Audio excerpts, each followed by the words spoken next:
What's up, my freedom-loving friend? Welcome to the JP Reacts channel, where you and I get to watch videos together as I react to the lies and corruption of tyrants, absurd woke BS, and highlight the amazing work of other freedom fighters. Today, I want to highlight what seems like a very timeless message from the freedom fighter Malcolm X. So in a second, we'll watch a video, which is really just audio playing from Malcolm X, taken many decades ago, but a friend passed it on to me. I listened to it and I just thought, his perspective seems incredibly illuminary over our world today. How so?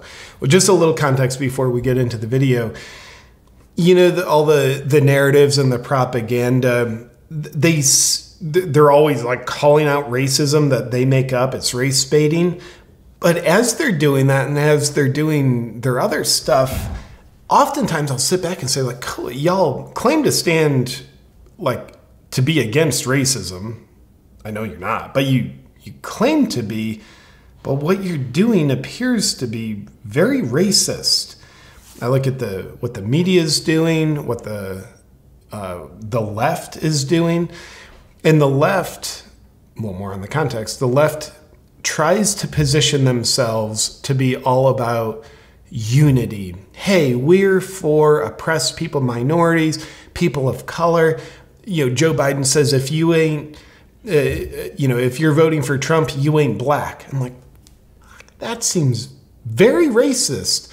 The presumptuousness of a very old white man telling black people they're not really black if they vote for Trump. You got more questions, but I tell you, if you have a problem figuring out whether you're for me or Trump, then you ain't black. And the media trying to position everybody like, if you vote for Trump, you're a racist. If you vote for Biden, you're not racist. And then Biden, by the way, gave the eulogy at the funeral of a KKK leader. I believe Robert Byrd was the scumbag's name. And during the eulogy, Biden called him a great friend and mentor. And look at Biden's track record back in 2007, how he said Obama, I'm paraphrasing here, but it's also pretty accurate. Obama is the first black man that's well-spoken and handsome. It's like, bro, you are pretty obviously racist. Then I look at more context, look at the left's deal on critical race theory, and it's gaslighting. It says it's against racism, but all it does is promotes racism, teaching people to judge people not based on the content of their character, but to judge people based on the color of their skin. And that runs completely contrary to one of, if not the greatest civil rights leaders in all of our history, Martin Luther King Jr., who said, judge a person based on the content of their character, not the color of their skin. The exact opposite of what the liberals, the left, is saying, who claims to be against racism, for unity. But I'm like, damn, they seem to be manipulating minorities as though, or they're trying to. Not many are falling for it anymore, but they're treating them so disrespectfully. Like, no, you have to vote for you. Oh, you're black. You got to vote for us because you're an Uncle Tom if you don't. The left, who claims to be the most for racial unity, seems to be the most racist with their policies and their propaganda. So that takes us to today. When a friend sent me this video of Malcolm X, his words from decades ago, I don't know what year this was recorded, but it just seems to illuminate what's going on today. Let's have a listen together. Game of power politics here in America. The Negro, namely the race problem, integration, civil rights issue, are all nothing but tools used by the whites who call themselves liberals against another group of whites who call themselves conservatives, either to get into power or to retain power. So thus far, paraphrasing, he's saying that liberals use the tool of racial unity to gain power. Liberals use the tool of racial unity to gain power. Doesn't mean they stand for racial unity. My paraphrasing of my interpretation of his words is he's saying they use it as a tool to gain power. Among whites here in America, the political teams are no longer divided into Democrats and Republicans. The whites who are now struggling for control of the American political throne are divided into liberal and conservative camps. The white liberals from both parties cross party lines to work together toward the same goal. And white conservatives from both parties do likewise. The white liberal differs from the white conservative only in one way.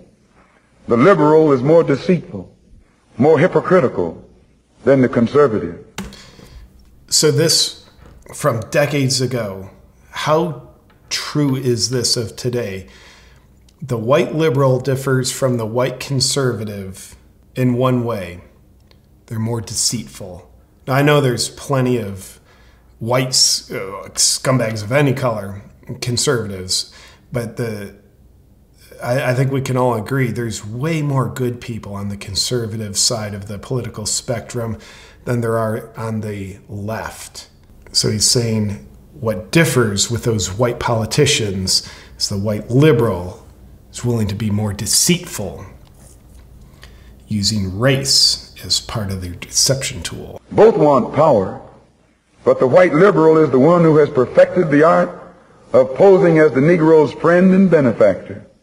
And by winning the friendship and support of the Negro, the white liberal is able to use the Negro as a pawn or a weapon in this political football game that is constantly raging between the white liberals and the white conservatives.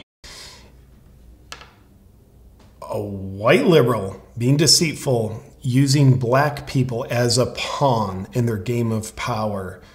There's not much more that's more disrespectful and racist than using someone as a pawn for your power, posing as their friend for no other agenda other than using them as a pawn to supply your power. How much of this do you see today?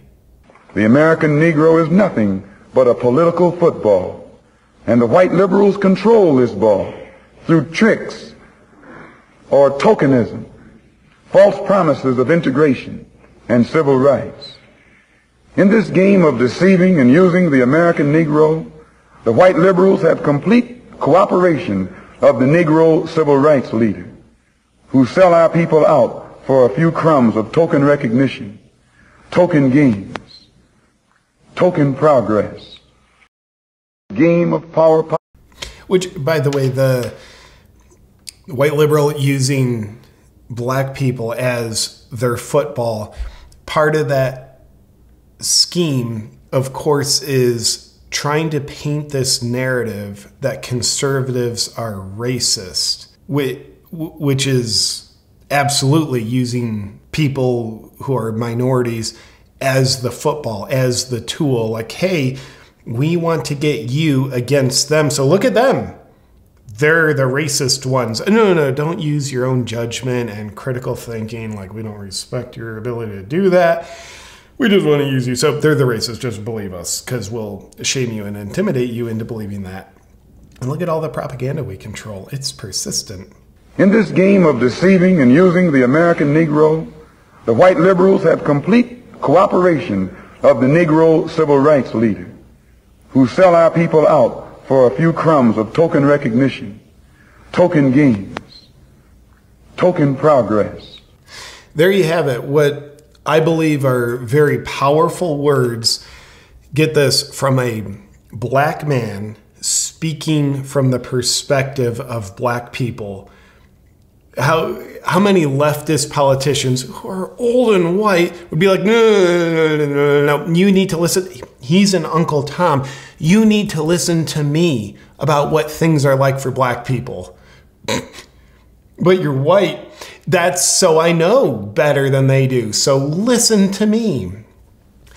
I appreciate you watching this video with me. I just, there's so many people who I talk to who they're black, they're of a minority, And they have this same perspective. So when I heard this from Malcolm X, I'm just like, this is so timeless. This is so real, and it so represents a lot of people's voices today, because not many people are dumb enough to fall for what Malcolm X is calling the deceitfulness of the white liberal. And I don't mean to make this about race, like, oh, the white liberals. There's a lot of white leftists who are trying to control our whole society. And they're trying to manipulate people of color, black people, by posing as their friend. And I don't think that's a very cool thing to do. And I don't think many people are falling for it. So I think his vision, Malcolm X's vision from decades ago, saw very deeply. And I don't think there's like a reemergence of like, hey, and that's happening again today. I think it's been happening. I think he saw very deeply. And now like people like myself are just finally waking up to seeing what's always been there, what he saw many decades ago. So because this is such a powerful, potent, I believe truthful, accurate perspective illuminating some of today's darkness, I wanted to share it with you. And I so appreciate you watching this with me. If you haven't yet, if you're new to the JP Reacts channel, just a big favor I would ask you, if you like what we're doing here, please subscribe. I'm sending new videos to you every Monday, Wednesday, and Friday, where I'm calling out the lies, corruption of tyrants, highlighting the absurdities of woke culture, and highlighting the amazing work of other freedom fighters, just like we did here today. And the ultimate purpose of all of that is to inspire you and I to unapologetically stand for freedom more and more every day. Stay free, my friend.